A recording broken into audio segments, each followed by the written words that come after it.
तो किसी भी नवरात्रि के पहले जो अमावस्या पड़ती है, चावल की कटोरी में एक कपूर का टुकड़ा रख दीजिए महाराज, छोटा सा, और कपूर का टुकड़ा रखकर उस कपूर को दरवाजे के बाहर कटोरी में ही, चावल रखी हुई कटोरी में ही उसको पितरों का स्मरण कर कर जला दीजिए।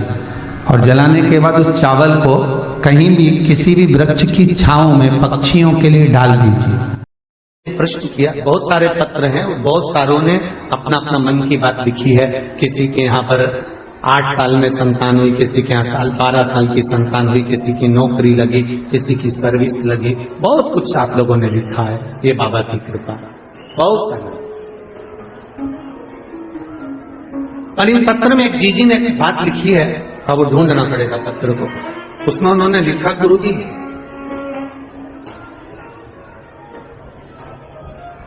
मान लो हम जल चढ़ाते चढ़ाते 2-3 महीने हो गए और शंकर भगवान हमारी नहीं सुन रहे, तो हम जल किस दिशा में बैठकर चढ़ाएं या किस दिशा में खड़े होकर चढ़ाएं? जलाधारी कहां होती है शंकर भगवान की? जम के बोलो जरा सबको, पहले भी कथाओं में बताया। शिव जी की जो ये शंकर भगवान का शिवलिंग है, ये जलाधारी जो पानी बहने का स्थान है, पूरब, पश्चिम, उत्तर, दक्षिण, इसमें से जलाधारी किस ओर जाती है? उत्तर की ओर। कहां जाती है? जम के बोलो जरा, उत्तर की ओर। केवल भारत की भूमि पर एक शिवलिंग ऐसा है जिसकी जलाधारी दक्षिण की ओर है, वो केवल उज्जैनी के कालाधिपति महाकाल बाबा हैं, जिनकी जलाधारी दक्षिण है। बाकी के दुनिया में जितने आपको शंकर के मंदिर मिलेंगे, जितने शिवालय मिलेंगे, सबकी जलाधारी कहां पर रहेगी? जम के बोलो जरा, उत्तर। उत्तर की ओर जलाधारी है, उत्तर। पूरब पश्चिम में नहीं, दक्षिण में नहीं, उत्तर की ओर जलाधारी रहती। तो बेटी ने पूछा कि गुरुदेव, अगर मान लो हमें जल चढ़ाता चढ़ाता इतना दिन हो गया और बाबा नहीं सुनी दिया, तो हम कहीं करें? और उसने तो, बेटी ने तो अपनी भाषा में, राजगढ़ की भाषा में लिख दिया कि हम कहीं करें। तुम बताओ। तो मेरा उस बेटी से निवेदन है, तुम कहीं मत करो, बस इतना करो कि उत्तर की ओर जो जलाधारी होती है ना, प्रत्येक मंदिर में, ऐसा कोई शिव मंदिर नहीं होगा जिसमें उत्तर की ओर जलाधारी हो, सब मंदिर में उत्तर की जलाधारी होती है। केवल एक कालाधिपति महाकाल राजा के दक्षिण में, बाकी के सब की उत्तर। तो अगर बाबा नहीं सुन रहे हैं तो बेलपत्री एक अशोक सुंदरी वाली जगह पर चढ़ाकर, दूसरी बेलपत्री बाबा देवादिदेव महादेव को, ये डंडी का मुख अशोक सुंदरी के यहाँ चढ़ाओ तो उत्तर की ओर। ये जो आप बेलपत्र चढ़ाओगे शिवलिंग के ऊपर, इसकी डंडी का मुख भी उत्तर की ओर। और तुम जब बैठो तो दक्षिण में बैठना। कहां पर बैठना? यहां बैठोगे तो यहां से जो पानी बह रहा है, आप कहां बैठोगे? जैसे ये पानी यहां बह रहा है तो तुम्हें कहां बैठना है? इसके इधर। ना तुम्हें इधर बैठना है, ना तुम्हें उधर बैठना है। कहां बैठोगे? दक्षिण में। दक्षिण में बैठोगे, तुम्हारा मुख कहां हो गया? जम के बोलो, इनके उत्तर। तो तुम जब यहां बैठोगे तो ये जो जलाधारी है, जहां से पानी बहकर जा रहा है, यहां बैठोगे। और जब आप जल समर्पित करोगे, जल चढ़ाते चढ़ाते एक बार थोड़ा सा आगे बढ़कर जल की धार को अशोक सुंदरी तक लेकर जाना। ये लगभग तुम 2 या 3 महीना कर कर देखो, मेरा बाबा तुम्हारा हाथ जरूर पकड़ेगा, निश्चित है। वो बल उस स्थान से प्राप्त होगा, वो स्थान, क्योंकि प्रत्येक जो जलाधारी होती है वो उत्तर की होती है, प्रत्येक जलाधारी। पूरी जिंदगी निकल जाती है मनुष्य की, पर शिव को पहचान नहीं पाते, क्योंकि भगवान शंकर आपके नजदीक में रहते हैं।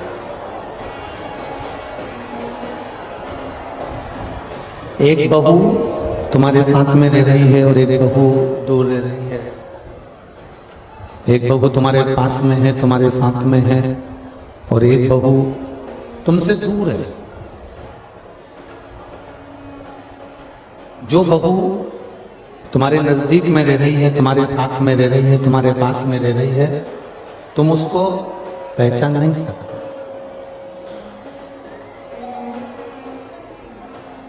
आप उसे पहचान नहीं पाओगे। जो दूर रह रही है, आपको ऐसा लगेगा कि वो ठीक है, वो श्रेष्ठ है, वो दूर है। जो नजदीक है, जो हमारे करीब है, जो हमारे पास है, हम उसको पहचान नहीं पाते। ब्रह्मा ब्रह्मलोक में रहते हैं, भगवान विष्णु वैकुंठ लोक में रहते हैं और भगवान शिव मृत्यु लोक में रहते हैं। अब मृत्यु लोक में जो देवादिदेव महादेव रह रहे हैं, ये हमारे करीब में, हमारे पास, हमारे नजदीक।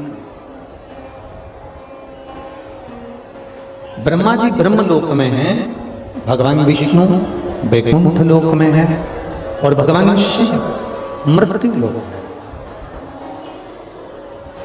हमें ऐसा लगेगा कि हम ब्रह्मलोक के देवता को श्रेष्ठ मान लें, हमको ऐसा लगेगा कि हम वैकुंठ लोक के देवता को श्रेष्ठ मान लें, हमको ऐसा लगेगा कि हम उनको श्रेष्ठ मान लें। और हमारी बुद्धि से हम देवताओं में भेद करते हैं। हम अपनी बुद्धि से देवताओं में भेद करते हैं।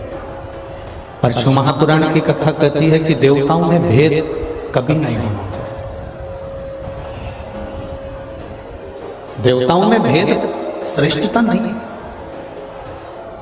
कोई तुमसे कह दे कि ब्रह्मा बड़े हैं, कोई तुमसे कह दे कि विष्णु बड़े हैं, कोई तुमसे कह दे शिव बड़े हैं, इन तीनों के क्रम में अगर हम अंदाजा लगाकर देखें, इन तीनों के क्रम को अगर हम देखें, तो भगवान शिव के ऊपर जो जलाधारी लगाती है, भगवान देवादिदेव महादेव के ऊपर जो जलाधारी रखाती है, वो उसमें 3 टेकियां होती हैं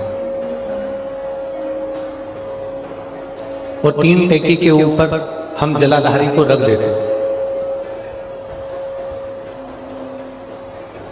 और फिर वो जलाधारी में से एक एक बूंद जल शिवलिंग के ऊपर गिरता रहता है।